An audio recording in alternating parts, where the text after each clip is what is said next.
Hi friends, welcome back. तो आज का हमारा वीडियो है वाराणसी इज़ अनदर रामायण। तो चलते हैं, शुरू करते हैं। एस राजामौली, महेश बाबू एक साथ मिलकर बना रहे हैं वाराणसी, जिसकी छोटी सी क्लिप हम लोगों ने देखी। एंड आई हैव टू से कि इसको लेकर मेरे बहुत सारे इमोशंस एंड फीलिंग्स हैं। एक एक करके सबके बारे में बात करते हैं, लेकिन इन सब के भी ऊपर जो मैं इंटरेस्टेड हूँ वो ये जानने में कि आखिरकार ये मूवी है किस बारे में। तो बात करते हैं। सबसे पहले पूरा का पूरा इवेंट हुआ, जिसमें काफी सारी चीजें वैसी नहीं हुई जैसी होनी चाहिए थी।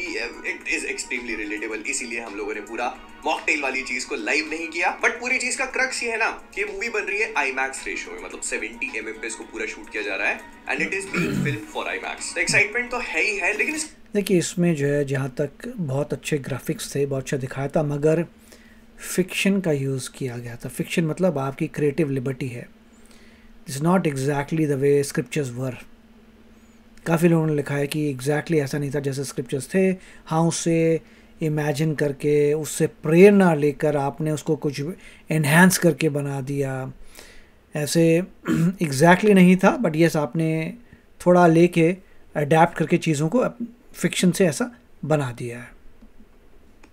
दिखाई गई वो अपने आप में बहुत इंटरेस्टिंग है। सबसे पहले तो पूरी तरह से सीजीआई है। मैं ये भी नहीं कहूंगा कि इसमें वीएफएक्स यूज किए गए हैं, ये पूरा कंप्यूटर जनरेटेड इमेजरी है। बहुत सारे लोगों ने इसको एआई भी बताने की कोशिश करी, but I honestly don't think कि यहाँ पर एआई का इस्तेमाल किया गया है। वो क्यों, उसके बारे में आगे बात करेंगे। बट पहला शॉट हमको दिखाया जाता है वाराणसी का, जो कि 512 सीई मतलब एडी का है। यहाँ पे कुछ हवन वगैरह हो रहा है, जिसमें से आग निकल के ऊपर जाती है और वो आसमान में पहुंचकर एक एस्ट्रॉइड का फॉर्म ले लेती है। मतलब एक एस्ट्रॉइड में जाकर कंबाइन हो जाती है, जो कि 2027 में अर्थ पे आके गिरेगा। फिर हमको रॉस आइस शेल्फ दिखाई जाती है, जो अंटार्कटिका में है। वहां पर अगर आप नोटिस करोगे तो कुछ लोग हैं जो उस पे चढ़ने की कोशिश कर रहे हैं, और उसी वजह से कुछ नीचे भी गिर रहे हैं, कुछ लोग बोट, मगर ये बोट तो ये मॉडर्न टाइम्स हो गए पे बैठे हुए हैं। अब ये रॉस शेल्फ जो है, ये अंटार्कटिका की सबसे बड़ी आइस शेल्फ है। फिर इसके बाद कैमरा ऐसे गोल घूमता है और हमको इसी शेल्फ के नीचे का पार्ट देखते हैं, लेकिन क्योंकि कैमरा पलट चुका है तो अब हमारे लिए वो एक माउंटेन टॉप है। और इसके अंदर हमको एक शिपरेक दिखाया जाता है, मतलब जहाज बीच में से टूटा हुआ है। लेकिन आप नोटिस करोगे तो ये कोई भी नॉर्मल शिपरेक नहीं है। मतलब अगर एक जहाज डूबना है तो ऐसे टूट करके टाइटैनिक की तरह डूब टुकड़े हो चुके हैं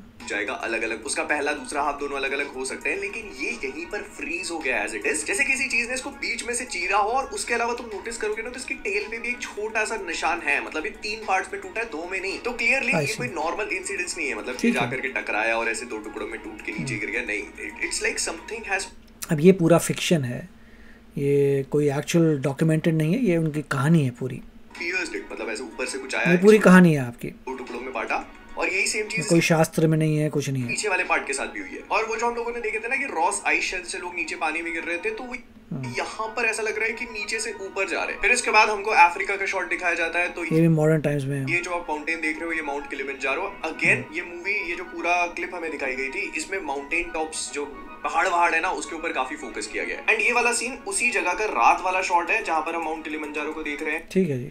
और ये हिप्पोपोटामस के बीच में से एक बंदर जंप करके जा रहा है। अगर तुम नोटिस करोगे तो उसके पीछे बोट में कोई खड़ा हुआ है। मुझे लगता है कि ये रुद्र का कैरेक्टर होगा, जो इस पूरी मूवी में एक ट्रेजर हंटर टाइप का काम करेगा। मतलब ये मूवी एक एक्शन टाइम ट्रेवल है, it could be time travel, I don't know, adventure होने वाली है। तो जैसे तुम इंडियाना जोन्स देखते हो या टॉम रेडर की मूवीज या गेम्स या फिर अनचार्टेड के, गुड, यही तो बोल रहा हूँ कि आपने अडेप्ट किया है हॉलीवुड से, but you have made a good one. Games तो कुछ उसी तरह का एक कैरेक्टर होगा, जो किसी पर्टिकुलर मैकगफिन को हंट करने की कोशिश कर रहा है, और उसी के सामने मतलब उसका ओपोनेंट जो है वो भी उसी सेम मैकगफिन के पीछे पड़ा हुआ है, जो कि पृथ्वीराज सुकुमारन का कैरेक्टर है। उस पे भी हम लोग आगे बात करते हैं। फिर ये तो कैरेक्टर मुझे अच्छा नहीं लगा, इट्स नॉट दैट ग्रेट। हम हिप्पो के मुंह से पहुंच जाते हैं एक गुफा के अंदर। इन गुफाओं को उग्रवट्टी केव्स कहा गया है, जो रियल लाइफ लोकेशन तो नहीं है, लेकिन यहाँ देखा, मैंने यही कहा था कि बहुत कुछ इन्होंने फिक्शन में लिया। फिक्शन मतलब सोच रखा है, it is not real.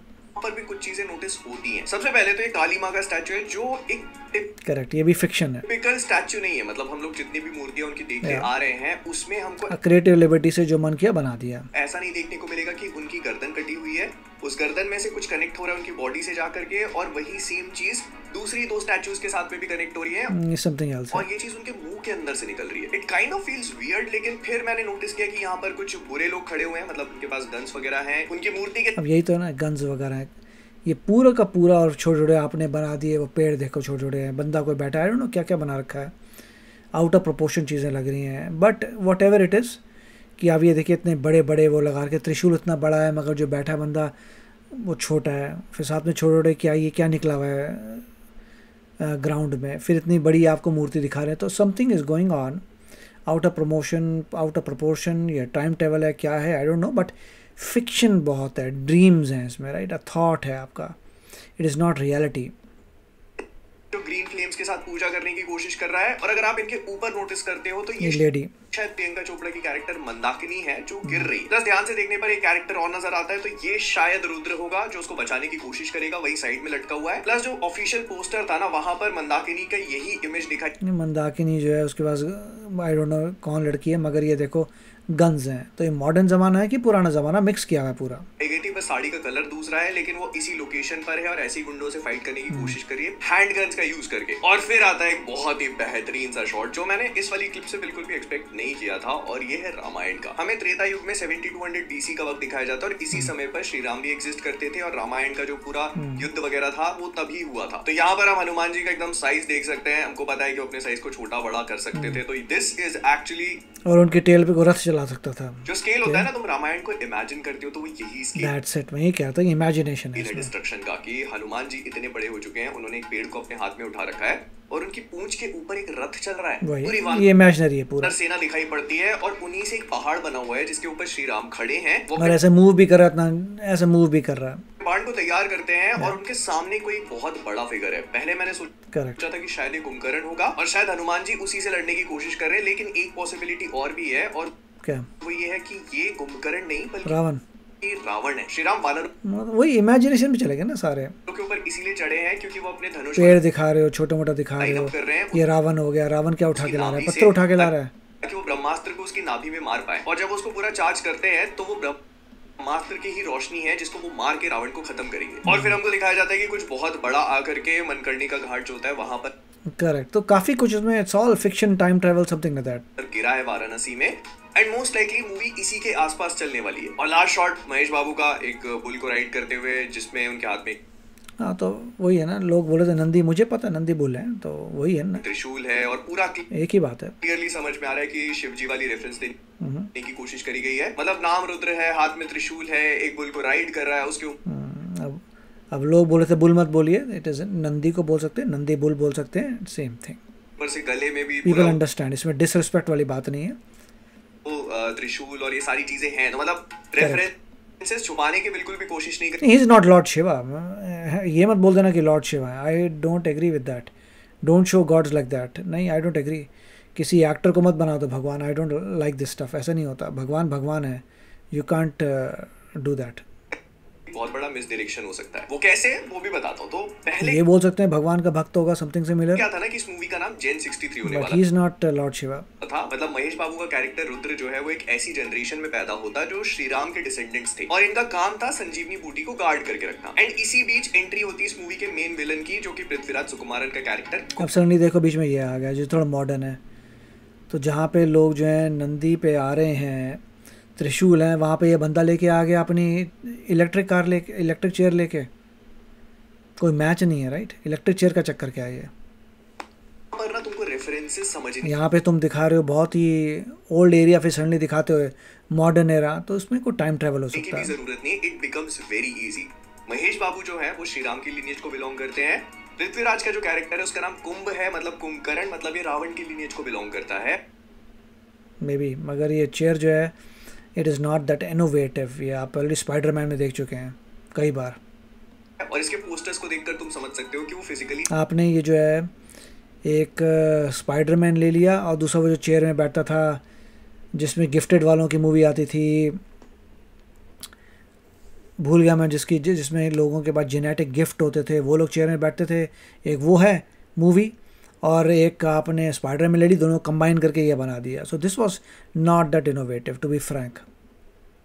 Rudra की पूरी लीनियज संजीवनी बूटी को गार्ड करती आ रही है, और जो रावण की लीनियज वाला कुंभ है उसको अपने आप को ठीक करने के लिए वही संजीवनी बूटी चाहिए, और बस इसी के आसपास ही पूरी मूवी घूमेगी। लेकिन फिर आती है एक और इंटरेस्टिंग चीज, क्योंकि इन्होंने इस पूरे प्रोमो के एंड में ग्लोब ट्रॉटर के नीचे लिखा टाइम ट्रॉटर। मतलब ये तो ठीक है, टाइम ट्रैवल कर रहे हैं, अच्छी मज़े की बात यह है कि हिंदी मूवी ये सब आ रहा है, which is nice. समझ में आ रहा है कि ये पूरी दुनिया घूमने वाले हैं और इसी के बीच में एक्शन सीक्वेंसेस होगी, लेकिन टाइम ट्रॉटर का मतलब होता है टाइम ट्रैवल, ये टाइम में भी आगे पीछे हो सकते हैं। तो जो भी होता तो नहीं है, बट ट्रॉटर पता नहीं कहाँ से बना दिया, but time travel is time travel terminology, they are making their own. छोटी-मोटी चीजें हम लोगों ने इस टीजर में देखी, उससे ये समझ में आ रहा है कि हाँ टाइम में आगे पीछे की कहानी है। पहले आप 512 AD की वाराणसी दिखा रहे हो, फिर नहीं बिल्कुल सही कह रहे हैं कि उसमें जितनी सारी चीज़ें थी उसमें इट वाज नॉट लाइक कि आपने हमारे शास्त्रों से उठा के कुछ दिखा दिया। इसमें बड़ी ज़बरदस्त इमेजिनेशन है, बड़ी ज़बरदस्त फिक्शन है, सब कुछ मिक्स मुक्स करके डिफरेंट हॉलीवुड के भी कॉन्सेप्ट्स लेके सब मिला मिलू के जो बनाया था, it is looking nice, we will see it, क्योंकि नई चीज़ है ये और उसमें टाइम ट्रैवल भी हो सकता है। But end of the day quality मुझे अच्छी लग रही थी, सॉन्ग्स अच्छे लग रहे थे। यस आप कह सकते हैं रामायण की जो टीम बना रही है वहाँ पर ये टीम होगी तो हॉलीवुड के कलाकार इसमें इन्वॉल्व हैं, दैट इज़ ऑब्वियस कि हॉलीवुड के कलाकारों को लेकर आपने बहुत अच्छी मूवी बनाई है, स्टोरी से पता चलेगा, but it actually does look impressive, right? So it is a good movie, I hope कि चले, जिससे आपको थोड़ा मॉडर्नाइजेशन हो रहा है बॉलीवुड का। तो आप बताइए आपके क्या विचार हैं। मिलेंगे अगली वीडियो में, टेक केयर, बाय बाय। तो अगर आप मेरे इस चैनल पे नए हो तो जल्दी से सब्सक्राइब के बटन को हिट करो और बेल आइकन को क्लिक करो ताकि आपको मेरा जब नया वीडियो मैं लगाऊं आपको उसके बारे में जल्दी से पता चल जाए।